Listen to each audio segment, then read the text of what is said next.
चलिए अच्छी बात है, अगला चैप्टर आप लोगों का आने वाला है, तो प्लीज उसको भी, मतलब अगला जो केमिस्ट्री का आपका पार्ट है दैट इज इनऑर्गेनिक केमिस्ट्री, बहुत मस्त है।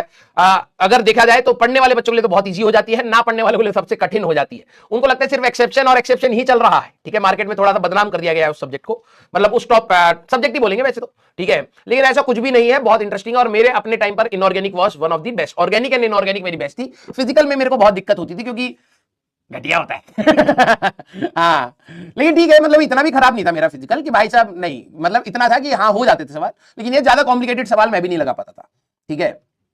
मोल्स ने दिमाग की दही कर रखी थी भाई साहब, कभी मोलैरिटी चल रहा है, कभी नॉर्मेलिटी चल रहा है, कभी मोलैलिटी हो जा रहा है, अबे आर कहां गया, अब एल आ गया, वेरी गुड। और भाई साहब उसमें हाँ करोड़ों फॉर्मूले भाई, हमारे जो मास्टर थे करोड़ों फॉर्मूले, मोलैरिटी निकालने का ये भी तरीका, ये भी तरीका। मैंने कहा बहुत सही यार, बता तो सब कुछ रहा है, समझ मेरे को कुछ आ ही नहीं रहा था, ठीक है। तो स्टार्टिंग वाले चैप्टर से ही मैंने हो गया था, लेकिन कोई दिक्कत नहीं, थोड़ा सा संभाल लिया था बाद में।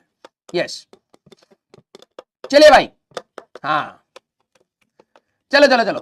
एटॉमिक स्ट्रक्चर वैसे आसान, मेरे को एक्चुअली में केमिस्ट्री में मजा आना स्टार्ट हुआ एटॉमिक स्ट्रक्चर से, ठीक है, क्योंकि मैं भाई हमारी एक मैम थी, अब मैं नाम भूल रहा हूँ, सोनिया चौधरी मैम, फरीदाबाद में, उनका गजब नाम था, ठीक है। तो मेरे को लगा कि यार, हाँ मेरे को लगा कि शायद स्कूल में मेरे शायद टीचर अच्छे नहीं हो, जो नॉर्मली हम बच्चों में ये रहता है, अपने अंदर कभी झांक के नहीं देखा कि हम गधे थे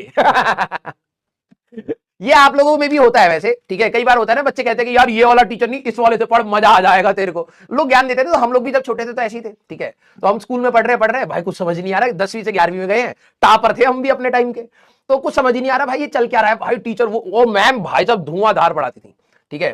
तो स्कूल में मेरे को कुछ समझ नहीं आ रहा, मैंने अपने दोस्त से पूछा कि भाई यार ये केमिस्ट्री कैसे सुधारनी है, ये तो भाई अलग ही डायरेक्शन में जा रही है।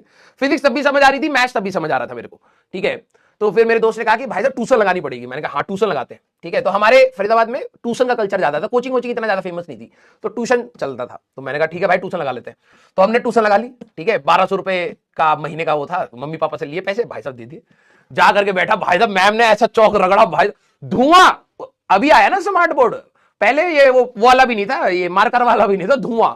और भाई साहब मैम ऐसे पढ़ाती थी, मैंने 50 मोल्स तो वहां गिरा दिया आपने, इनको भी तो गिनना था भाई तो धुआं उठ गया यहाँ पर इतना तेज ऐसे। मैंने कहा फिर टीचर कहाँ, टीचर का अचानक से समझ आया, मैंने कहा नहीं, फिर अचानक से धुआं ही धुआं, धुआं ही धुआं। मैंने कहा भाई साहब ये क्या है।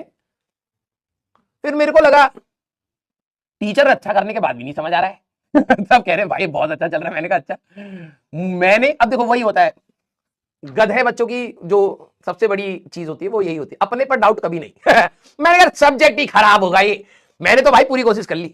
फरीदाबाद का जो बेस्ट टीचर है भाई साहब, मैंने उससे पढ़ के देख लिया, मेरे को नहीं समझ आ रहा सब्जेक्ट ही खराब। बाद में पता लगा मैं ही गधा था तो आप में